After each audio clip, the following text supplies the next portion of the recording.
കണ്ണൂരിൽ ബൈക്കിന് പിറകിൽ കാർ ഇടിച്ച് ബൈക്ക് യാത്രികരായ 2 പേർക്ക് ഗുരുതര പരിക്ക്. അപകടത്തിന്റെ CCTV ദൃശ്യങ്ങളും പുറത്തുവന്നു.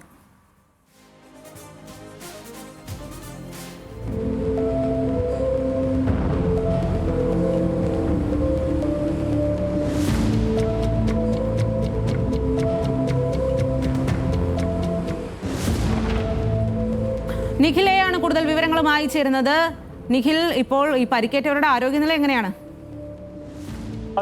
പരിക്കേറ്റ 2 പേരും ഇപ്പോൾ ആശുപത്രിയിൽ ചികിത്സയിലാണ് ഇപ്പോൾ ഉള്ളത്. ഏതായാലും ഇന്ന് ഉച്ചയ്ക്കാണ് ഈ അപകടം നടക്കുന്നത്. മുഴപ്പാല കൂറേന്റെ പീടിക എന്ന് പറയുന്ന സ്ഥലത്തായിരുന്നു ഈ അപകടം. ഇരുചക്ര വാഹനത്തിൽ 2 പേർ റോഡിലൂടെ വരുന്നു. അവർ പെട്ടെന്ന് വലതുവശത്തേക്ക് ബൈക്ക് തിരിക്കാൻ ശ്രമിച്ചതോടുകൂടി പിറകിൽ നിന്ന് എത്തിയ കാറ് ഇടിക്കുകയായിരുന്നു. കാർ ഇടിച്ചതോടുകൂടി നമുക്ക് ആ CCTV ദൃശ്യങ്ങളിൽ കാണാം, ഒരാൾ ഈ കാറിനൊപ്പം തന്നെ എന്ന് പറയാവുന്ന വിധത്തിൽ മുന്നോട്ട് തെറിച്ചു പോകുന്നു.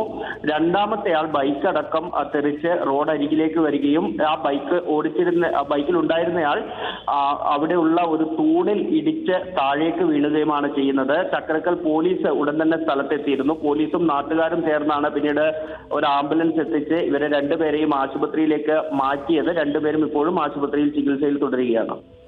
ശരി നിഖിൽ.